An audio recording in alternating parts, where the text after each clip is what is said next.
तो आइए हम बताते हैं कि फॉर्म भरना कैसे है। सबसे पहले ये फॉर्म है प्रपत्र 2, इसको पहले भरना है। यहाँ पे लिखा हुआ है राजस्व ग्राम। राजस्व ग्राम का मतलब होता है मौजा। जिस गांव में आपका ज़मीन है वहाँ का गांव का नाम गांव को मौजा कहा जाता है। उस मौजा का नाम लिख देना है। यहाँ पे आपका गांव कहीं भी हो, आप रहते चाहे कहीं हो, बाहर में भी रहते हो, तो मौजा जहाँ ज़मीन होगा वहीं का नाम लिखा जाएगा। आप चाहे बिहार से बाहर रहिए चाहे देश से बाहर रहिए। यहाँ पे लिखा जाएगा थाना नंबर। प्रत्येक गांव का एक थाना नंबर होता है। थाना नंबर इसलिए दिया जाता है कि कई सारे अंचल ऐसे हैं जहाँ पे एक ही नाम के कई सारे गांव हैं, दो दो तीन तीन गांव हैं। तो यहाँ पे थाना नंबर इसीलिए दिया जाता है ताकि उस गांव का पहचान हो सके। हल्का नंबर और नाम।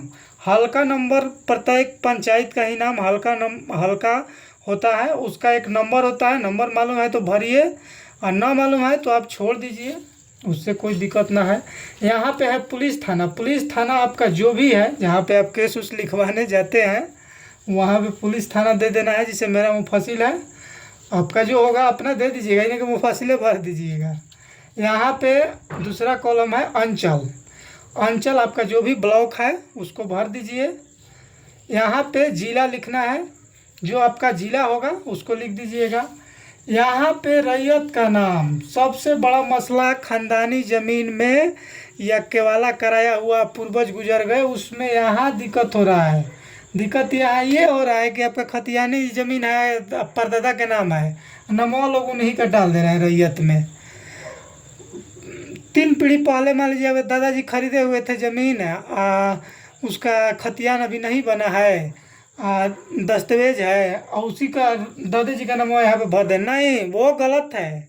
इसमें वो नाम भराएगा जो वर्तमान में आपके घर के मुखिया हैं, जिनके नाम पे खाता खुलवाना है, उनका नाम यहाँ पे भरिए।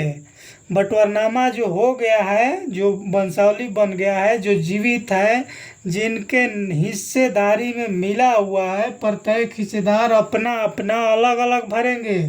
यहाँ पे रैयत का नाम होगा, यहाँ पे पिता का नाम होगा। बंटवारा के अनुसार जिनको जो हिस्सा मिला होगा, अलग अलग 5 भाई हैं तो पांचों भाई का अलग अलग भरेगा। यहाँ पे अस्थाई पता लिखना है। हाँ, अगर किन्हीं 5 भाइयों में अगर मान लीजिए ज्वाइंट खाता खुलवाना है, यानी एक ही खाता में सभी का नाम चाहिए, तो आप यहाँ पे पांचों भाइयों का लिख सकते हैं। एक अंश या अंश सामान्य भी दे सकते हैं, या अलग अलग अंश है तो अलग अलग अंश दे। अंश का मतलब होता है हिस्सा, उसको मैं किसी वीडियो में बता दूंगा आपको अंश के बारे में। यहाँ पे देना है अस्थाई पता। आप कहाँ रहते हैं इस पे आप भरिएगा, इस पे वाला नहीं। ये अलग है, ये अलग है। ये ज़मीन कहाँ है वो है, ये आप कहाँ है ये है, दोनों में कंपैरिजन समझ गए आप। यहाँ पे पोस्ट, थाना, ग्राम, जिला, राज्य बिहार है, ये है। खाता नंबर प्रत्येक व्यक्ति का एक खाता नंबर होता है। उस खाते, जैसे अकाउंट होता है बैंक में आपका, वैसा ही राजस्व भूमि बिहार सरकार में आपका एक अकाउंट है। उसमें आपका ज़मीन का पता चलता है, उसमें पैसा का पता चलता है। तो आप ये इसमें लिखिएगा खाता नंबर। बहुत सारे खेसरा होते हैं, उस खेसरा नंबर को डाल दीजिए। रकबा का मतलब होता है कि टोटल कितना ज़मीन आपका है। जैसे कहीं कहीं कट्ठा, डिसमिल, बीघा चलता है, लेकिन आप यहाँ पे डिसमिल और एकड़ में ही लिखेंगे। अगर बीघा लिखा हो या कट्ठा लिखा हो तो आप उसको चेंज कर सकते हैं। उसके लिए मैं वीडियो डाल दूंगा, या कॉल करके भी पूछ सकते हैं, या गूगल वगैरह है, ये है सभी के लिए। यहाँ पे चौहद्दी डालना है। चौहद्दी में गलती हो रहा है रकबा में। रकबा वो डालिएगा जिसे आपके दादा पे 5 बीघा था और आपके पिताजी पे लाना है। आपके पिताजी 5 भाई हैं तो उनके हिस्सा में जो मिला है वो डालिएगा। ही ना कि परदादा जो खरीद के गए हैं, चाहे दादाजी के नाम पे खतियान है, टोटल रकबा डाल दीजिएगा कि 20 बीघा, तो गलत है। यहाँ पे रकबा वो डालना है जो इनके नाम पे जो हिस्सा मिला हुआ है। अगर ये पांचों भाई साथ में खाता खुलवाना चाहते हैं तो पांचों भाई का हिस्सा ही डलाएगा, पूरा पटीदार का हिस्सा नहीं डलाएगा, ये बात ध्यान में रखिएगा। और चौहद्दी भी इसी का हिस्सा, जो हिस्सा में मिला हुआ है, इसका चौहद्दी डलाएगा। वर्तमान में जो वहाँ पे होंगे उनका, ये है ना कि पूरा प्लॉट का चौहदी डाल दीजिए, चाहे जो खतियान में है उसको डाल दीजिए, चाहे डीड में है उसको डालिए। नहीं, बंटवारा जो हुआ है, बंटवारा में जो आपको मिला है उसी भाग का चौहदी डालिए, चारों चौहदी डालना है। और एक बात जान लीजिए, पहले वाला खतियान वाला स्थिति इसमें नहीं रहेगा कि राउंडे फिगर में। कभी भी पुराना खतियान में आप 2.25, 2.25, 2.5, 3.5 ऐसा नहीं देखे होंगे, लेकिन अब की बार 1.1 भी रहेगा तो आपका दर्ज होगा, क्योंकि रकबा घट गया है। पहले वाला तो है नहीं कि 100 बीघा, 50 बीघा, 10 बीघा ज़मीन है एक एक रैयत के पास, कि डिसमिल का कोई महत्व नहीं है। अब छोटा छोटा रैयत हो गए हैं, एक एक डिसमिल, आधा डिसमिल है, उसमें आधा डिसमिल का वैल्यू ना देगा तो हो गया सर्वे। इसीलिए पॉइंट पॉइंट जो भी आएगा आपका बंटवारा करके उस सबको यहाँ पे दर्ज करना है। यहाँ पे चौहदी दर्ज करना है, चौहदी जो मिला होगा हिस्सा में उसी का चौहदी, पूरा प्लॉट का नहीं। किस्म ज़मीन, किस्म ज़मीन का मतलब होता है किस प्रकार का आपका ज़मीन है, आप जो ज़मीन बो रहे हैं वो किस प्रकार का है। यानी कि प्रति ज़मीन है, अगर एक फसला है तो उसमें भीठ लिखा जाता है, 2 फसल वाला है तो धनहर लिखिए, अगर बगीचा है तो बगीचा लिखिए, चाहे ना तालाब वगैरह चाहे जो भी हो, प्रति हो तो प्रति लिखिए, घर है तो घर मकान लिखिए, या सहन लिख सकते हैं, वो अपने अनुसार से देख लीजिएगा। जो ज़मीन होगा उसके हिसाब से यहाँ पे किस में दर्ज कीजिएगा। यहाँ लगान, अगर मान लीजिए पर्चा मिला हुआ है, रसीद कटा हुआ है, या दस्तावेज है, रसीद कटा हुआ है, तो रसीद पे लगान रहता है। खतियानी ज़मीन का भी रसीद कटा हुआ है तो उस पर लगान लिखा होगा। मालूम है तो भरिए, ना तो ये कोई ज़रूरी नहीं है, इसको भी छोड़ सकते हैं। जमाबंदी संख्या, अगर रसीद आपके पास आए तो उस पर जमाबंदी संख्या लिखा रहता है, चाहे वो ऑफलाइन रसीद हो या ऑनलाइन हो, उस पर से देख के जमाबंदी संख्या डाल दीजिए।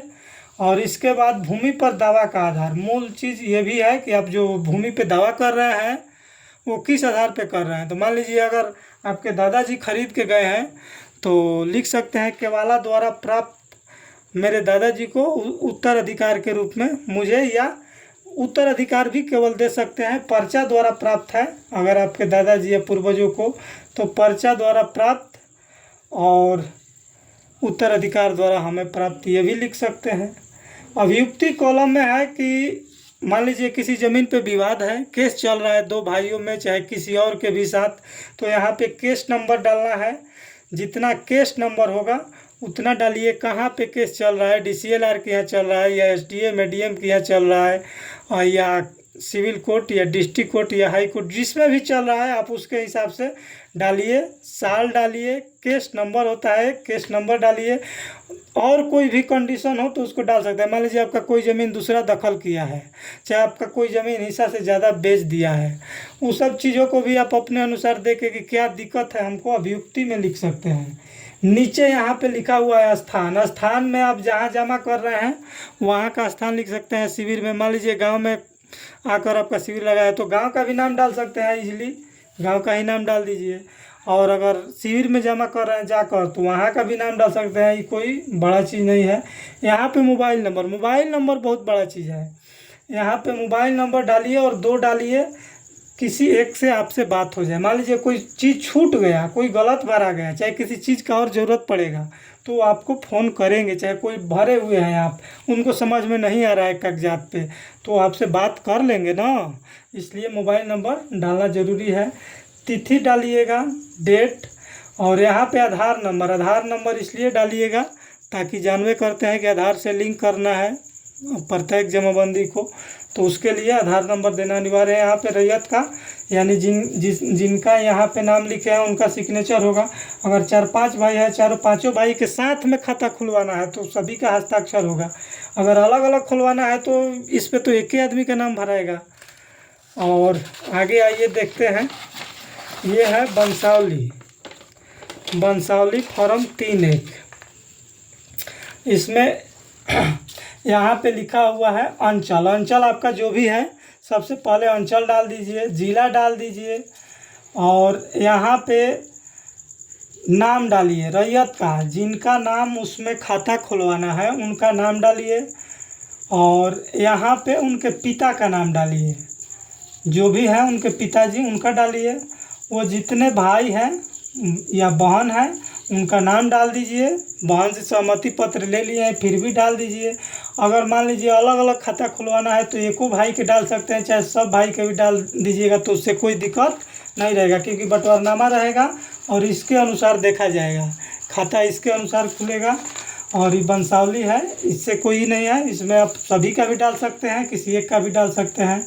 यहाँ पे निवासी ग्राम, यहाँ पे आपका गांव का नाम लिखना है। अगर टोला मोहल्ला है तो टोला मोहल्ला, पोस्ट, थाना, अंचल, जिला और जाति, जाति जरूर लिखिएगा।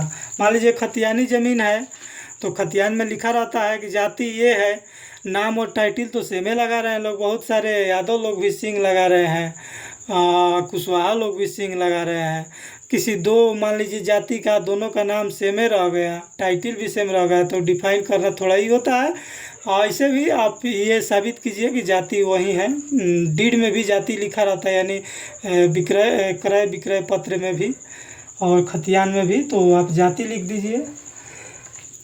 यहाँ पे लिखा हुआ है कि भूमि जिसका विवरण आवेदन के साथ प्रपत्र 2 में अंकित है जमाबंदी पंजी में। इस बात को समझिएगा। अब यहाँ पे बहुत सारे लोग गलती कर रहे हैं। यहाँ पे वो चीज़ भरना है जिनके नाम पे जमाबंदी है। जैसे आपका खतियानी ज़मीन है, आपके दादाजी के नाम पे जमाबंदी है तो दादाजी का नाम भराएगा, इसमें वाला नहीं जिनके नाम पे खाता खुलवाना है। यहाँ पे उनका नाम भरिए, उनके पिता का नाम भरिए, या ख़रीदा हुआ दादाजी परदादाजी का है तो उनका ही नाम इसमें भरिए, और पिता का नाम भरिए, गांव का नाम भरिए, राजस्व ग्राम, राजस्व ग्राम का मतलब होता है मौजा जहाँ पे आपका ज़मीन है, अंचल का नाम भरिए, जमाबंदी संख्या भरिए, और यहाँ पे खाता संख्या, खेसरा संख्या और रकबा। रकबा यहाँ पे कुल भरिएगा, इसमें बंटवारा वाला नहीं, का है कि कुल का डेटा मांग रहा है, टोटल का, यानी परदादा के नाम पे है तो परदादा वाला डेटा दीजिए। यहाँ पे आप ख़रीदा हुआ भी है तो ख़रीदा हुआ का डेटा दीजिए। हो गया। यहाँ पे आप एक हस्ताक्षर कर दीजिए जो है। और आगे ये एक फॉर्म है, इसी के प्रपत्र 3(1) का एक भाग है। वंशावली के आधार पर प्रत्येक उत्तराधिकारी का दखल निम्न प्रकार है। यहाँ पे मान के चलिए कि आपका परदादा के ज़मीन है और या दादा के है या केवाला किया हुआ है, वो मर गए हैं या वास्कित पर्चा से प्राप्त हुआ है, दान पत्र से, और वो जीवित नहीं है आपको वंशावली, तो उसी में ये भी भरना है। यहाँ पे जिनके नाम पे खाता खुलवाना है, एक व्यक्ति के हिस्सा में अगर बंटवारा में मिला है तो एक ही व्यक्ति का नाम, पिता के नाम लिखिए, पता में अस्थाई पता लिखिए, प्रपत्र 2 के जैसा ही इसको भरना है, खाता खेसरा लिखिए, रकबा यहाँ पे वहीं लिखिएगा कि प्रत्येक व्यक्ति के जो हिस्से में प्राप्त हो, यानी इस पे जितना हम भरे हैं प्रपत्र 2 में कि एक व्यक्ति को जितना प्राप्त हुआ उतना ही भरना है, तो रकबा उतना ही भरिएगा। अगर 5 भाई हैं, पिताजी के नाम पे ज़मीन है और पाँचों भाई के अलग अलग करवाना है, तो 1/5 का जो हिस्सा आएगा उसी को लिखना है। और पॉइंट में भी लिखना है, ये बात ध्यान दीजिएगा, पहले वाला नहीं, राउंड फिगर में नहीं चलेगा। और चौहद्दी भी अब की बार के खतियान में चारों रहेगा, पहले वाला में केवल उत्तर दक्षिण का रहता था, इस बार वाला में चारों चौहद्दी रहेगा। यहाँ पे चौहद्दी लिख देना है, यहाँ पे जमाबंदी संख्या लिख देना है, और यहाँ पे हस्ताक्षर कर देना है, और यहाँ पे जो भी कंडीशन है लिखा गया है आप इसको पढ़ लीजिएगा। अब इसको ले लीजिए। इस फॉर्म को, प्रपत्र 2 को 2 भरिएगा, 2 गो, यानी एगो जमा होगा और एगो आपको रिसीविंग के रूप में दिया जाएगा। तो रिसीविंग के रूप में जब मिलेगा तो इसमें सब बताइए दिए हैं शुरू से भी आपको। केवाला लगा दीजिए, अगर पूर्वज के नाम पे है तो बंटवारानामा लगाइए, वंशावली लगाइए, अगर खतियानी है तो खतियान लगाइए, बंटवारानामा लगाइए और वंशावली लगाइए और रसीद लगाइए। तो यही था, इस सब को एक फाइल में बंद करके ले जाके जमा कीजिएगा। इन्हें कि ऐसा ही ले जाइएगा तो अनसहीबो करेगा, फेंकियो देगा। ये सब बरुआ कर्मचारी है बिहार सरकार का, इसलिए सभी रैयतों को मैं जानकारी देता रहता हूं। और देखते रहिए हमारे चैनल भूमि जानकारी अमीन, सर्वे संबंधित एक एक अपडेट आप सभी को देता रहूँगा। और इस वीडियो को लाइक करें, शेयर करें एंड चैनल को सब्सक्राइब करें, बेल आइकन ऑन कर लें कि हर एक बात का नोटिफिकेशन आपके पास पहुंचता रहे। और किसी भी जानकारी के विशेष जानकारी के लिए आप हमसे संपर्क कर सकते हैं। मैं डिस्क्रिप्शन बॉक्स में अपना मोबाइल नंबर दे दिया हूँ। और शेड्यूल बंटवारा, भूमि ज़मीन नापी वगैरह के लिए संपर्क कर सकते हैं, या ज़मीन संबंधी किसी भी केस वगैरह किसी भी बारे में जानकारी के लिए आप हमसे संपर्क कर सकते हैं। धन्यवाद। थैंक यू आप सभी।